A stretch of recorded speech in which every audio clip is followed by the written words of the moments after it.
Welcome into the Friday, August 25, 2023. This is Market Plus. Dan Hueber is our guest. Be our guest, be our guest. Let's talk basis. All right. Saw a few things online this week.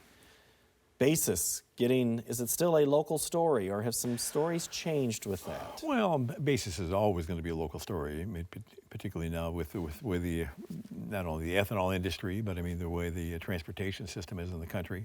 It is and even to the north and up into the Plain States. I mean, it's really a situation of what we're seeing over on the West Coast. So it is a local story. But let's take corn for example. I mean, corn we know looks like an ample crop this year. Not that there aren't some problem spots out there, but it's the natural tendency, or it's the job of the market then, to really try to keep bushels off of the marketplace, and you do that through a combination of having seasonal or maybe even wider than seasonal basis levels and wide spreads. Give people the incentive to hang on to it, be that commercial or the farmer.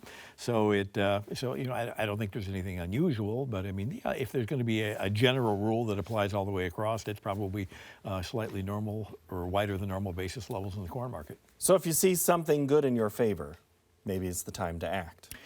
And again, if you have a regional demand where maybe an ethanol plant is having difficulty sourcing corn, but I don't think there's many places in the country we find that right at this point in time, at least. Soybeans, maybe a different story. I mean, if you have a bean processing plant in your backyard, sure, there could be some demand here because they still have, very, very strong profit incentive to go out and crush those beans right now. I ran out of time in the main discussion. Do you like crude oil moving forward, or are we going to keep easing off the... I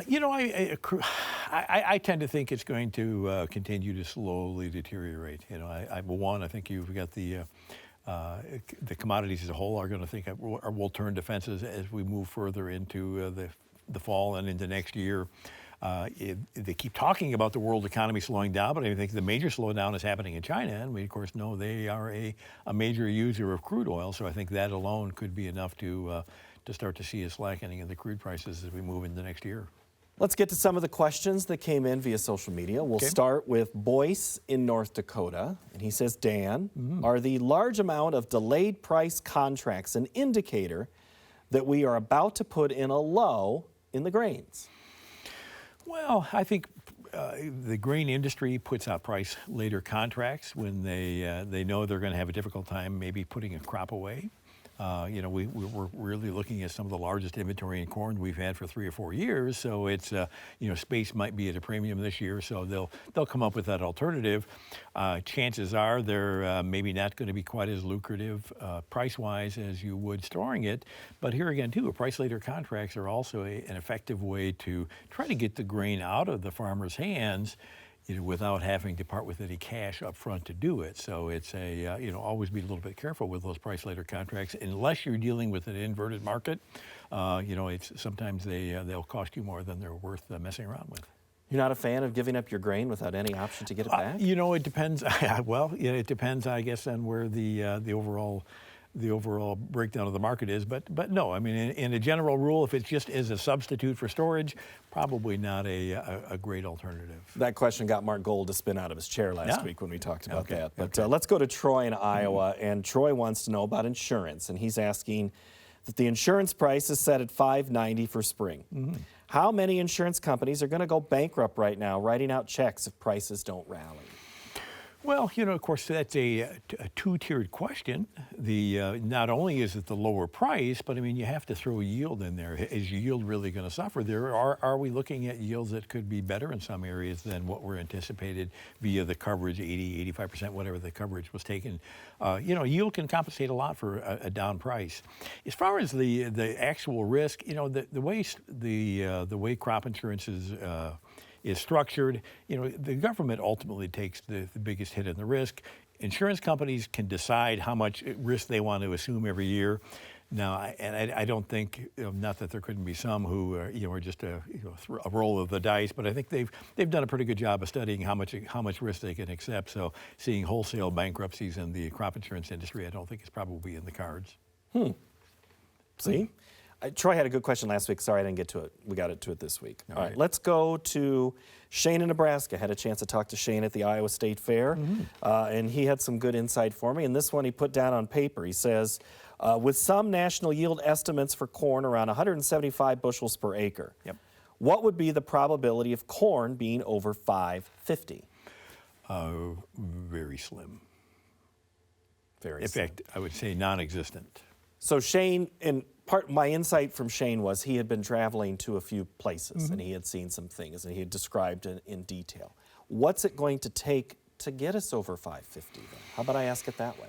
Well, of course, we're really talking about a dollar rally there, right? So I think you would probably have to have, oh gosh, I mean, not only an issue here, far lower yields, probably less than 170. At least, low 171, 170 and a half, somewhere in that neck of the woods. I think you would also probably need to see some issues with the planting in South America to where there was a little panic that that at least Brazil, again, is becoming more of a dominant player in the corn market all the time, is having issues. Another problem in Argentina. So far, that doesn't look like there's any major issues down there right now. Crop conditions or weather conditions have improved significantly in Argentina. So, boy, it would have to be a series of catastrophe, I think, to put a dollar on the corn market. So don't bet on it is what I think I'm Don't hearing. bet on it. You know what, again, I mean, our big competition used to be Ukraine. Well, now we seem to basically have passed that off as not kind of a non-event. So. Yeah, there's a lot of events there, and there was events again this week. But again, that the philosophy is that we just don't think that Russia is a story. No. It was on the market anymore. Exactly. It takes dramatic events to happen, and then the market kind of shrugs it off. Are you in that camp? Oh, absolutely. I mean, a year and a half ago, certainly any kind of the bombings like we've been seeing right now, or the cutoff of the shipping through the Black Sea, of course, would have set the markets on fire. And now that's it's just another issue. And there's still a certain amount of grain moving out. I mean, granted, at the ports they continue to bomb the grain facilities, which is probably going to limit what they can do. But somehow or another, the market and the world has adjusted to that supply available. So let's go to Mike in Oklahoma. Okay. For a livestock question. Oh, all right. That's a little different than what we did. He's asking about April 24 live cattle. Will they break that $2 mark? And because the cattle haven't rolled over far enough yet to really say, yes, we absolutely have the peak, I think we're on the cusp of doing so. So my answer would be probably no. Okay. I'm going to ask a couple of things that I probably should ask during the program about this. Sure. We've been trending back towards the 50-day moving average in that commodity. Sure. Technically, is there anything in live cattle in play right now that we need to pay attention to? Or is it still, at least from where I've sat and listened to all of you come in and say, still a fundamental story? Well, I think there's always technicals at play, particularly in a market that's a little bit thinner like the cattle market. And granted, I mean, not trying to deter anybody from using cattle as a hedging instrument. I think technicals make a big impact there.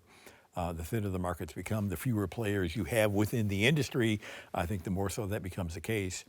And when you want to go to the technical side, I'm kind of a adherent to what's called Elliott wave theory, and it's just picture perfect. I said nothing's ever quite perfect, but I mean the way we've unfolded this rally over the last 6 months is just a classic move. I mean, it has all the signs right now, other than just that kind of final nail in the coffin that would say this rally is over. But I mean, outside of that, from a technical picture, I think it's just begging almost to turn lower. But the fundamentals have kept it from doing that just yet. But it wouldn't take much to push it over the edge at this time. All right, let's go one more question. Okay. For our friend Phil in Ontario. Oh, sure. Phil in Dresden wants to know. He says the forecast is for hot and dry, but corn futures spreads show a carry into 2024. Dan, is the corn market more bearish now versus a year ago, even at price levels $2 less a bushel? I believe yes, for a number of reasons. One, we're staring at a larger carry in the market, which hence that's why we have the carry going in there at this point in time. But I think to say that we would be in a better position right now, you would have to either be counting on significantly less acres here next spring. We could see some less acres than we did this year, or you would have to see, as we talked about just a moment ago, some kind of a disaster in the southern hemisphere. Without that, the corn market looks like it's going to be pointing lower, even lower than we are today a year from now. So. Yeah, I was going to make the jump back. I mean, you just talked about the corn. I guess I was going to say apply the same scenarios to the bean market. Sure. Large carry doesn't. That's one of those factors not in our favor for a huge rally. Well, and the beans, of course, yes, I mean 220, 230 million bushel of beans is comfortable. But again, if here's the big if we don't put out the yields that the USDA is projecting at this point in time, that changes pretty dramatically. I mean, if you lose a bushel an acre on beans, sure, now we're down to 150 million bushels, which is not a comfortable supply, particularly in a stocks to usage ratio. Then it's absolutely dependent on putting out another very big crop in South America to make up for that. Last question, and this is very obscure, so Sure. bear with me for a minute. We talked about the crop accelerating, getting closer to harvest quicker because of this heat and just the way. Southern Illinois, Central Illinois South was already looking at an early harvest. Correct. What does that do to the market when, we always hear about this delayed crop, it's wetter, we're going to have to spend more to dry it. Those aren't the same issues if we have an early harvest. No, and granted, I'm assuming the yields are reasonable. I mean, not they're very depressed or light yields, but I mean, an accelerated harvest really just puts a lot of stress on the system, which means basis tends to go wider, spreads tend to go even a little bit wider because you're trying to push 2 pounds into a 1 pound bag. So Doesn't work out very often. not very well. No. Good to see you again, Dan Hueber. Likewise, thanks very much. Thank you for the time. That's Dan. I'm Paul. Next week, we look at the role of crop insurance in the next Farm Bill as Congress returns to Washington, and we'll have the commodity market analysis from John Roach. Thanks for joining us here on Market Plus. Have a great week.